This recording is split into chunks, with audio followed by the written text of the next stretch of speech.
The Talk, a contemporary conversation.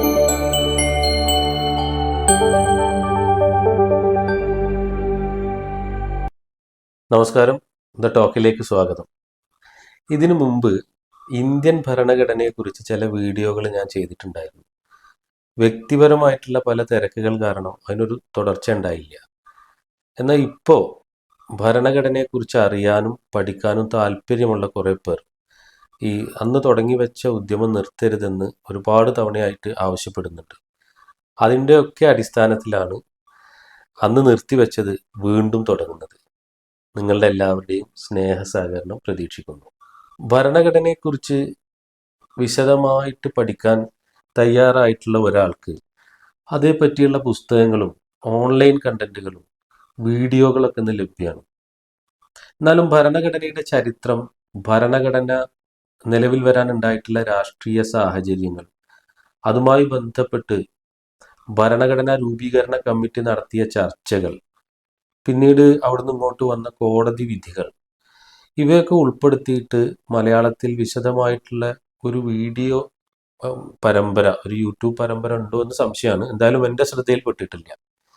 ഒരു ഭരണഘടന വിദ്യാർത്ഥി എന്ന നിലയിൽ ഭരണഘടന പഠിക്കുന്ന സമയത്ത്, അതുമായി ബന്ധപ്പെട്ട കാര്യങ്ങൾ പഠിക്കുന്ന സമയത്തൊക്കെ ഞാൻ മനസ്സിലാക്കിയ കാര്യങ്ങൾ, അതുമായി ബന്ധപ്പെട്ട് എനിക്കുണ്ടായ ചിന്തകൾ എന്നിവയൊക്കെ പങ്കുവെക്കുക എന്നുള്ളതാണ് ഈ വീഡിയോയുടെ ഉദ്ദേശം.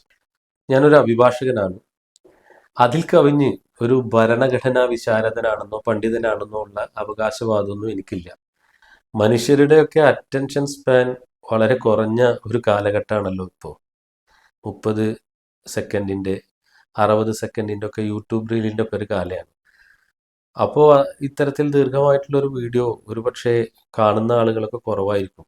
എങ്കിലും ഏതെങ്കിലും ഒരു കാലത്ത് നമ്മുടെ ഇന്ത്യൻ ഭരണഘടനയെക്കുറിച്ച് ആർക്കെങ്കിലും കൂടുതൽ പഠിക്കണമെന്ന് തോന്നിയാൽ അവർക്ക് ഇതൊരു റെഫറൻസ് ആകുമെങ്കിൽ എൻ്റെ ഈ ഉദ്യമം സഫലമായി എന്ന് ഞാൻ കരുതുന്നു. സെക്കൻഡുകൾ മാത്രം വരുന്ന സോഷ്യൽ മീഡിയ റീലുകളിലൂടെ മനസ്സിലാക്കാവുന്ന ഒന്നല്ല ഒരു രാജ്യത്തിൻ്റെ ഭരണഘടന. വെറും ഉപരിപ്ലവമായിട്ടുള്ള അത്തരം അറിവുകൾ പലപ്പോഴും തെറ്റിദ്ധാരണാജനകവുമാണ്. അതുകൊണ്ട് തന്നെ വളരെ പെട്ടെന്ന് ഭരണഘടനയെ പറ്റി മനസ്സിലാക്കാമെന്നൊക്കെ കരുതി ഈ വീഡിയോ പരമ്പരയെ ആരും സമീപിക്കരുതെന്നാണ് എനിക്ക് വിനീതമായി അഭ്യർത്ഥിക്കാനുള്ളത്. ഇന്ത്യൻ ഭരണഘടനയെക്കുറിച്ചോ ഭരണഘടനയുടെ വകുപ്പുകളെക്കുറിച്ചോ അറിയുന്നതിന് മുമ്പേ സ്വയം ചോദിക്കേണ്ട ഒരു ചോദ്യം ഇതാണ്: എന്തുകൊണ്ട് നമ്മൾ ഭരണഘടന പഠിക്കണം? നമ്മളൊരു രാജ്യത്ത് ജീവിക്കുമ്പോൾ ഒരു പൗരൻ എന്നുള്ള രീതിയിൽ, ഒരു വ്യക്തി എന്നുള്ള രീതിയിൽ എന്തൊക്കെയാണ് നമ്മുടെ അവകാശങ്ങൾ? നമുക്ക് സർക്കാരിൽ നിന്നും എന്തൊക്കെ കിട്ടണം? നമുക്ക് മറ്റുള്ള വ്യക്തികളിൽ നിന്നൊക്കെ എന്തൊക്കെ അവകാശമുണ്ട്? സമൂഹത്തിൽ നിന്ന് നമുക്ക് കിട്ടേണ്ട കാര്യങ്ങൾ എന്താണ്? ഇത് മനസ്സിലാക്കാൻ നാം ഭരണഘടന പഠിക്കണം. അതുപോലെ തന്നെ ഒരു വ്യക്തി എന്നുള്ള രീതിയിൽ നമ്മുടെ ബാധ്യതകൾ എന്തൊക്കെയാണ്? നമ്മുടെ രാഷ്ട്രത്തിനോട്, സമൂഹത്തിനോട്, ഇതര വ്യക്തികളോട് ഒക്കെയുള്ള നമ്മുടെ ഉത്തരവാദിത്തങ്ങൾ എന്തൊക്കെയാണ്? ഇതും മനസ്സിലാക്കാൻ ഭരണഘടന നമ്മൾ പഠിക്കണം. പോരാത്തതിന് നമ്മുടെ രാജ്യത്തിൻ്റെ ഭരണവ്യവസ്ഥ എങ്ങനെയാണ് ചലിക്കുന്നത്, ആ തെരഞ്ഞെടുപ്പ് എന്താണ്, രാജ്യത്തെ നയിക്കാനുള്ള നാഷണൽ ഹെഡ്സിനെ തിരഞ്ഞെടുക്കാനുള്ള അവകാശം ആർക്കൊക്കെയാണ്, അതിൻ്റെ നടപടിക്രമങ്ങൾ എന്തൊക്കെയാണ്, ഇക്കാര്യങ്ങളൊക്കെ കൃത്യമായി മനസ്സിലാക്കാൻ, നമ്മുടെ രാജ്യം മുന്നോട്ട് വെക്കുന്ന ആശയം എന്താണ്, ലക്ഷ്യം എന്താണ് എന്നുള്ള കാര്യങ്ങളൊക്കെ മനസ്സിലാക്കാൻ നമ്മൾ ഭരണഘടന പഠിക്കണം. അങ്ങനെ ഓരോ മനുഷ്യരും കൃത്യമായി ഭരണഘടനയെക്കുറിച്ച് ബോധ്യമുള്ള ഒരു സമയത്ത് നമ്മുടെ രാജ്യം കുറെ കൂടി മെച്ചപ്പെട്ട, പരിഷ്കൃതമായിട്ടുള്ള ഒരു സാമൂഹിക വ്യവസ്ഥയിലേക്ക് എത്തുമെന്നുള്ളതാണ് വാസ്തവം. ഈ എപ്പിസോഡിൽ നമ്മൾ പ്രധാനമായും എന്താണ് ഭരണഘടന എന്ന കാര്യമാണ് ചർച്ച ചെയ്യാൻ പോകുന്നത്. എന്താണ് ഭരണഘടന? ഒരു രാജ്യത്തിൻ്റെ ഭരണഘടന എന്ന് പറഞ്ഞാൽ ആ രാജ്യത്തിൻ്റെ അടിസ്ഥാന നിയമങ്ങളുടെ പുസ്തകമാണ്, ആധികാരിക രേഖയാണ്. അത് അധികാരങ്ങളും ഉത്തരവാദിത്തങ്ങളും അവകാശങ്ങളും ഒക്കെ വ്യക്തമാക്കി പറയുന്ന ഒരു രേഖയാണ്. ഭരണഘടനയ്ക്ക് ഇംഗ്ലീഷിൽ കോൺസ്റ്റിറ്റ്യൂഷൻ എന്നാണ് പറയുക. കോൺസ്റ്റിറ്റ്യൂഷൻ എന്ന വാക്ക് ലാറ്റിൻ വാക്കായിട്ടുള്ള കോൺസ്റ്റിറ്റ്യൂർ എന്ന വാക്കിൽ നിന്നാണ് ഉത്ഭവിക്കുന്നത്.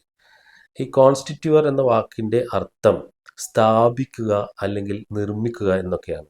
ഇനി നമുക്ക് ഭരണഘടനയുടെ ആശയം എങ്ങനെയാണ് രൂപപ്പെട്ടത് എന്നുള്ളത് പരിശോധിക്കാം. ആയിരത്താണ്ടുകളായി വികസിച്ചുണ്ടായുള്ള ഒരു സങ്കല്പമാണ് ഭരണഘടന എന്നുള്ളൊരു ആശയം.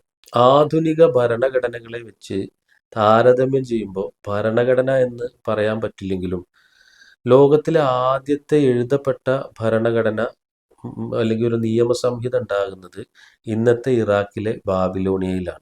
ഇതുവരെ മനസ്സിലാക്കപ്പെട്ടതിൽ വെച്ച് ഏറ്റവും പ്രാചീനമായി കണക്കാക്കപ്പെടുന്ന നിയമസംഹിത പണ്ട് നമ്മൾ സ്കൂളിലൊക്കെ വെച്ച് പഠിച്ച കോഡ് ഓഫ് ഹമ്മുറാബിയാണ്. ഹമ്മുറാബിയുടെ ഭരണപരിഷ്കാരങ്ങൾ, കോഡ് ഓഫ് ഹമ്മുറാബി എന്നൊക്കെ പഠിച്ചത് ഓർക്കുന്നുണ്ടാകും. BC 1792 Hammurabi ബാബിലോണിയയുടെ രാജാവാകുന്നത്. ഈ ഹമ്മുറാബിയുടെ നിയമസംഹിതയുടെ ഒരു രൂപം നമുക്കൊന്ന് പരിശോധിക്കാം. BC 1754 code of Hammurabi steel എന്നറിയപ്പെടുന്ന ഒരു വലിയ കല്ലിലാണ് അക്കാഡിയൻ ഭാഷയിൽ ക്യുനെക്സ് ലിപിയിൽ ഈ നിയമങ്ങളൊക്കെ കൊത്തിവെച്ചിരുന്നത്. 1901 ഒരു ഫ്രഞ്ച് പര്യവേഷകനായിട്ടുള്ള ജീൻ വിൻസെന്റ് ഷീൽ അദ്ദേഹവും അദ്ദേഹത്തിന്റെ സംഘാംഗങ്ങളും ചേർന്ന് നടത്തിയ ഒരു പര്യവേഷണത്തിലാണ് സൂസ എന്ന് പറഞ്ഞ സ്ഥലത്ത് നിന്ന് ഈ കല്ല് കണ്ടെടുക്കുന്നത്. അതിനുശേഷമാണ് ഇങ്ങനെ ഒരു നിയമസംഹിത ഉണ്ടായിരുന്നു എന്ന് നമ്മുടെ വെളിച്ചത്തിലേക്ക്, അറിവിലേക്ക് വരുന്നത്. ഇതിൽ പറഞ്ഞിരുന്നത് നിയമങ്ങൾ ദൈവത്തിൽ നിന്ന് ലഭിച്ചതാണെന്നായിരുന്നു ആ നിയമസംഹിതയിൽ എഴുതി വച്ചിട്ടുണ്ടായിരുന്നത്.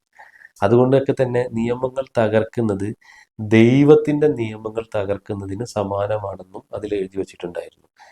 ഈ സെമറ്റിക് മതങ്ങളായിട്ടുള്ള യഹൂദ മതം, ക്രിസ്ത്യാനിറ്റി, ഇസ്ലാം മതം തുടങ്ങിയ മതങ്ങളുടെ നിയമങ്ങൾ പരിശോധിക്കുകയാണെങ്കിൽ പലപ്പോഴും ചെന്നെത്തുന്നത് കോഡ് ഓഫ് ഹമ്മുറാബിയിലായിരിക്കും. കണ്ണിന് പകരം കണ്ണ്, പല്ലിന് പല്ല്, eye for eye, teeth for teeth എന്നീ തരത്തിലായിരുന്നു ഇതിലെ നിയമങ്ങൾ ഉണ്ടായിരുന്നത്. ഒരാൾ മറ്റൊരാളെ അപകടത്തിലാക്കിയാൽ അതേ തരത്തിലുള്ള ശിക്ഷ മറ്റേ ആൾക്കും കൊടുക്കുക എന്നുള്ളതായിരുന്നു. അതൊരു ഗോത്രകാലത്ത് അങ്ങനെ തന്നെ ആയിരുന്നു ശിക്ഷാവിധികൾ ഉണ്ടായിരുന്നത്. അതുപോലെ തന്നെ അന്നത്തെ അമീർമാർ എന്ന് പറഞ്ഞ അധികാരികൾ, ഉയർന്ന വർഗത്തിലുള്ള ആളുകൾ അത് തുടങ്ങിയവർക്ക് പ്രത്യേക നിയമം, അതുപോലെ തന്നെ സാധാരണ ജനങ്ങൾക്ക് പ്രത്യേക നിയമം എന്നീ തരത്തിലൊക്കെ കോഡ് ഓഫ് ഹമ്മുറാബിയിൽ നിയമത്തിന്റെ ഈ രീതി തരംതിരിവുകൾ ഉണ്ടായിരുന്നു. സ്ത്രീകൾക്ക് പ്രത്യേക നിയമങ്ങൾ ഉണ്ടായിരുന്നു.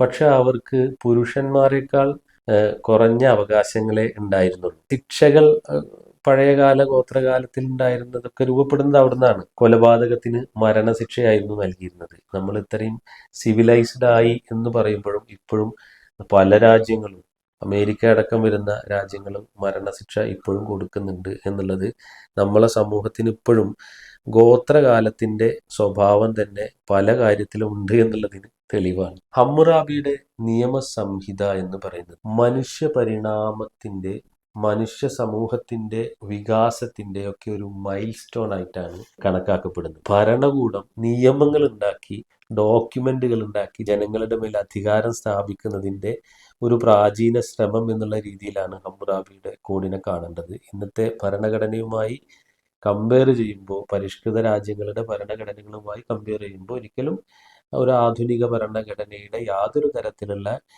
ക്യാരക്ടറിസ്റ്റിക്സോ ഫീച്ചേഴ്സോ ഇല്ലാത്ത ഒന്നായിരുന്നു. പക്ഷേ ഒരു പ്രാചീനമായ സ്റ്റാർട്ട് എന്ന തരത്തിൽ ഈ ബാബിലോണിയയിൽ ഉണ്ടായിട്ടുള്ള കോഡ് ഓഫ് ഹമ്മുറാബി നമുക്ക് വേണമെങ്കിൽ കണക്കാക്കാം.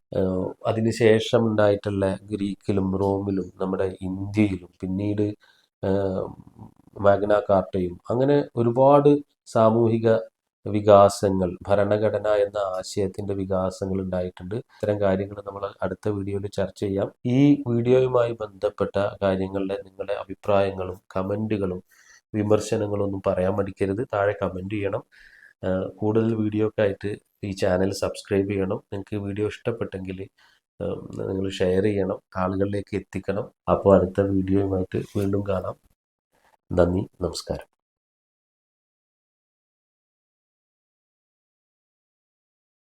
thank you